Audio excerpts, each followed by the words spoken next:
I was in a conference room in Portland when the text came through. 300 miles from the cabin.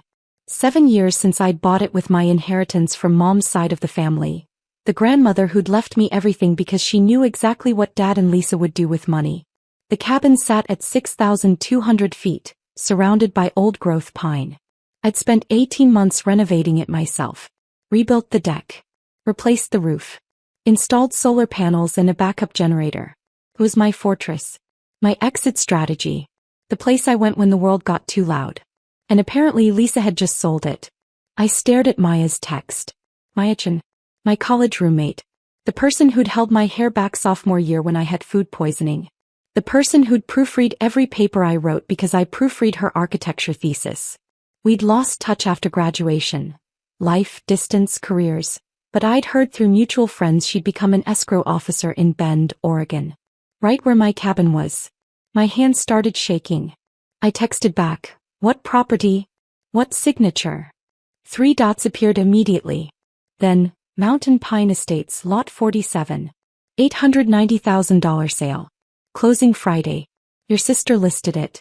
But I've seen your signature on 100 documents from college. Student loans, apartment leases, that awful car we co-signed for. This isn't even close. I stood up so fast my chair rolled backward into the wall. My boss looked up from her laptop. "Everything okay?" "Family emergency," I said, already grabbing my bag.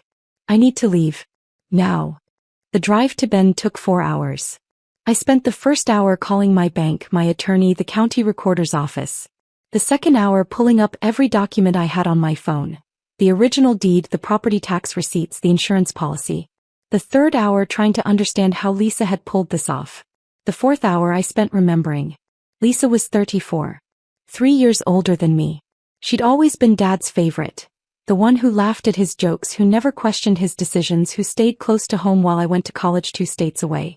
When Grandma died and left everything to me, Lisa had smiled at the funeral and said, "Of course she did. You were always her special one." But her eyes had been cold. For 7 years I'd kept the cabin quiet. Didn't post photos. Didn't mention it at family dinners. It was mine. The one thing Dad's side of the family couldn't touch, couldn't criticize, couldn't use to measure my worth against Lisa's wedding or Lisa's corporate job or Lisa's perfect life. Except now Lisa was at Sunday dinner, waving a purchase agreement. I pulled into the escrow office parking lot at 6:47 p.m. The lights were still on. Maya was waiting by the door. "Cat," she said and pulled me into a hug. She smelled like coffee and paper and something floral. The same perfume from college. I flagged it the second I saw the signature. Something felt wrong. We went inside. Her office was small, neat, filled with filing cabinets and a desk covered in folders. She pulled out a manila envelope and spread the documents across the conference table. "Here's what I have," Maya said. "Purchase agreement signed Thursday. Earnest money deposited, $45,000. Inspection waived. Closing scheduled for Friday at 2 p.m. Buyers are a couple from California. They've already hired movers." I picked up the purchase agreement. There was my cabin, Mountain Pine Estates, Lot 47, 2,840 square feet, 1.3 acres. And there, on the seller signature line, was something that looked vaguely like my name but wasn't. The K was wrong. 2 looped. I always wrote a sharp, angular K, geometry, not cursive. "This is forged," I said. "I know," Maya said quietly. "But I needed you to confirm it. I've already contacted my supervising broker. We're not releasing any funds. But Kat, your sister provided a notarized power of attorney." She slid another document toward me. "Power of attorney," it said across the top. "Catherine Morrison grants Lisa Morrison full authority to act on her behalf regarding all real property transactions." The notary stamp looked official. The date was from 6 months ago. My signature, another forgery, sat at the bottom. "I never signed this," I said. My voice sounded distant, hollow. "I've never given Lisa power of attorney for anything." Maya pulled out her phone. "I need you to make an official statement. On record. Then I'm calling the police." The Deschutes County Sheriff's Office took my report at 8:15 p.m. Deputy Morrison, no relation, was thorough, methodical. He photographed the forged documents. Took samples of my real signature from my driver's license, credit cards, the deed I'd brought. Called the notary whose stamp appeared on the power of attorney. The notary had never met me. Had never notarized any document for Catherine Morrison. Her stamp had been reported stolen 3 months ago. This is real estate fraud, Deputy Morrison said. Felony forgery. Potentially elder abuse if your father was involved. We'll investigate immediately. My father, I said slowly. He was at the dinner. When Lisa announced the sale. Did he seem surprised? I thought back to what Maya had told me over the phone during the drive. Lisa had announced it at Sunday dinner, the weekly ritual at Dad's house that I'd skipped for 2 years. Too busy, I'd always said. Too much work. Really, I just couldn't stand watching Dad beam at Lisa while looking through me. I don't know, I said honestly. I wasn't there. Deputy Morrison nodded. We'll need to interview both of them. Do you have a place to stay tonight? Maya raised her hand like we were back in Professor Chen's economics class. She's staying with me. Maya's guest room still had her old college posters on the wall. The Killers. That indie film we'd loved. A photo of the two of us at graduation, arms around each other, laughing. I can't believe you kept this, I said, touching the frame. You were my best friend, Maya said simply. Then life happened. But when I saw your name on that closing document today, I thought, this is my chance to be a good friend again. By stopping someone from stealing your entire inheritance. I sat on the bed. It was 11 p.m. My phone had 17 missed calls from Dad. 12 from Lisa. I hadn't listened to any of the voicemails. They've been collecting rent from me for years, I said suddenly. The words just came out. Not for the cabin, I bought that outright. But before that, when I lived with Dad after college while saving up, he charged me $900 a month for my old bedroom. I paid every month for 3 years. $32,400 total. Maya's eyes widened. That's... Market rate for a room would have been $400, maybe $500. I was paying nearly double. But Dad said it was teaching me responsibility. Lisa would visit and say, see, Dad's being so generous letting you live there. Like I wasn't paying rent. This was the ghost ledger, I realized. The emotional accounting I'd never done because I'd been too busy feeling grateful. Every time Dad commented on my career, still at that little nonprofit? Cost. Professional confidence. Every time Lisa got praised for her corporate salary while I got silence. Cost. Self-worth. Every Sunday dinner I skipped because I couldn't watch them celebrate Lisa while treating me like a project.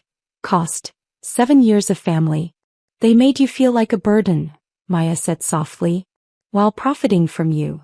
And now Lisa's trying to take the one thing I have that's actually mine. I looked at the photo on the wall, us at graduation, before I learned what my family really thought of me. The cabin is worth $890,000. I paid $340,000 7 years ago, spent $85,000 on renovations.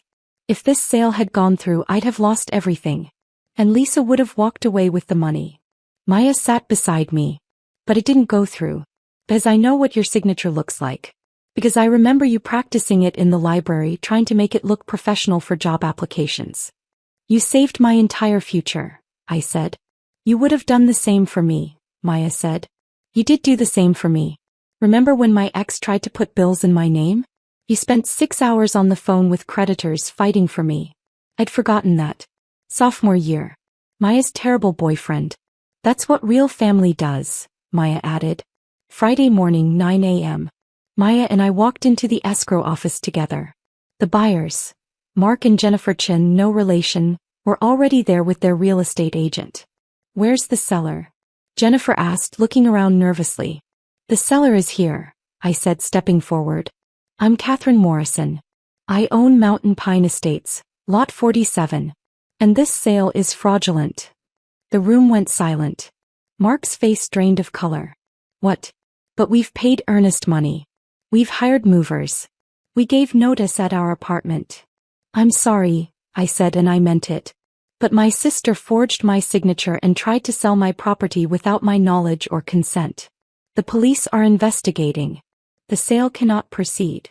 Their real estate agent, a woman named Sharon with expensive highlights, pulled out her phone. I'm calling the listing agent. This is unacceptable. Maya stepped forward, calm and professional. I'm the escrow officer. I flagged this transaction on Wednesday when I recognized the signature as fraudulent. Your earnest money will be refunded in full within 3 business days. I've documented everything for your protection. Who do we sue? Mark asked. His hands were shaking. We've spent $8,000 on this transaction. Inspection, appraisal, moving trucks. Lisa Morrison, I said clearly. My sister. She's the one who listed the property fraudulently. I'll provide you with all the police report information. Jennifer started crying. Mark put his arm around her. Sharon was already on the phone, voice sharp and angry. I felt terrible for them. They were innocent victims in Lisa's scheme. But I felt something else too. Something cold and clear. Justice. The procedural cascade happened fast. Within 24 hours. The listing was removed from all real estate sites. The buyer's earnest money was returned, $45,000 back in their account by Monday morning. The listing agent, when she learned about the fraud, filed a complaint with the Oregon Real Estate Agency against Lisa's supposed authority to sell. Lisa's real estate agent, a family friend, claimed she'd verified the power of attorney. But she hadn't called me. Hadn't confirmed identity. Hadn't done basic due diligence. Her license was suspended pending investigation. Within 1 week, the notary whose stamp was stolen filed her own police report, cooperating fully. She provided security camera footage from her office. The footage showed a woman matching Lisa's description entering 3 months ago during a busy afternoon, approaching the desk while the notary was with a client. The timestamp matched exactly when the stamp was reported missing. Detective Barnes, assigned to the case, brought me in to review the footage. It was definitely Lisa. Same blonde highlights. Same confident walk. Same smile she used when she wanted something from Dad. She planned this, Detective Barnes said. Stole the stamp. Had the power of attorney forged. Listed the property. This wasn't impulsive. Criminal charges were filed. Forgery in the first degree. Theft by deception. Attempted fraud. Each charge carried 5 to 10 years. Within 2 weeks. Dad called me. I let it go to voicemail. Then I listened. Kitty honey, we need to talk. Lisa made a mistake. We thought you'd abandoned the cabin. You never mentioned it. We thought maybe you wanted to sell it and needed help. This is all a big misunderstanding. Can we talk? Family should stick together. I saved the voicemail. Sent it to Detective Barnes. Because Dad had said we thought. Not she thought. He'd known. Within 3 weeks. The investigation expanded. Detective Barnes obtained Lisa's bank records. Found evidence she'd been planning this for months. Real estate websites visited. Title companies researched. Mountain cabin listings reviewed. And deposits. 3 deposits into Lisa's account over the past year from Dad. $15,000, $12,000, $18,000.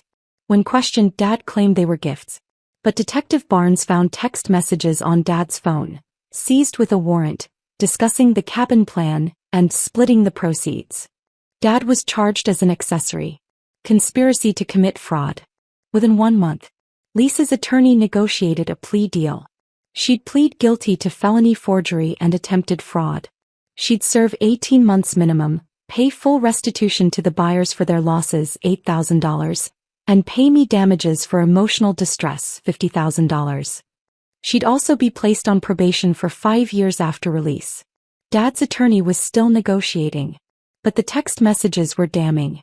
His case was weaker. I stood on the cabin deck in late afternoon light. The pine trees smelled sharp and clean. The solar panels hummed quietly.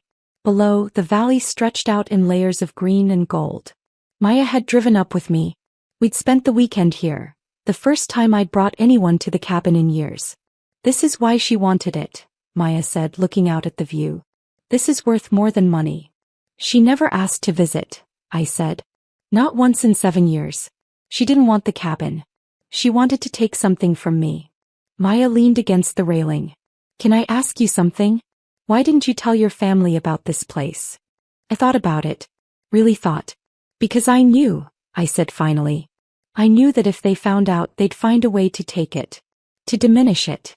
To make me feel guilty for having it. Dad would say I was being selfish, keeping it to myself. Lisa would calculate its value and resent me for it. So I kept it secret. My one place where their judgment couldn't reach me. That's not family, Maya said. That's survival. He was right. For 7 years I'd been in survival mode around my own family. Keeping secrets. Paying excess rent without questioning. Skipping Sunday dinners because it hurt less than attending. Accepting their treatment because I thought that's what family was. But real family, the kind Maya had shown me, doesn't steal from you. Doesn't forge your signature. Doesn't plot for months to take your inheritance. Real family recognizes your handwriting from college and stops a crime. 6 months later, Lisa was serving her sentence at Coffee Creek Correctional Facility. She'd sent one letter. I hadn't opened it. Dad took a plea deal. 6 months house arrest, 3 years probation, $25,000 in restitution to me for his role in the conspiracy. He tried to call twice. I'd blocked his number. The buyers, Mark and Jennifer, sent me a card thanking me for handling everything professionally. They'd found another property. Smaller, cheaper, but theirs honestly. We'd connected on social media. They seemed like good people. The cabin was still mine. Still secret mostly. But now Maya visited regularly. And I'd invited 2 other college friends. People I'd lost touch with but who'd reached out after Maya posted a vague story about stopping fraud. My chosen family slowly rebuilding. I sat on the deck with Maya on a cold November evening. We had blankets, hot chocolate, and a fire in the pit I'd built last spring. I've been thinking about something, I said. About what you said.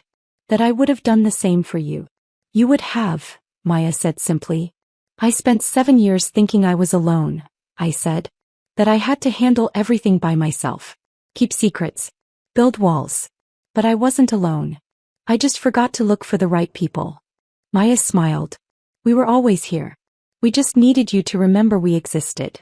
My phone buzzed. A text from my attorney. Dad's restitution payment cleared.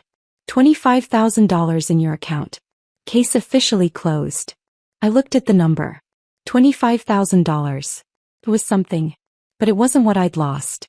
The ghost ledger wasn't just about money. It was about the years I'd spent feeling like the problem. The burden. The one who needed to be grateful. When all along I'd been the one contributing, building, surviving their exploitation. What I'd lost was time. Trust. The naive belief that family meant safety. But what I'd gained was clarity. Here's to escrow officers who remember your handwriting, I said, raising my hot chocolate. Maya laughed and clinked her mug against mine. Here's to best friends who come back when it matters. The cabin lights glowed warm behind us. The stars were coming out. And for the first time in 7 years, I wasn't afraid someone would take this from me. Because the people who tried had lost everything. And I was standing in my fortress, surrounded by real family, watching them burn.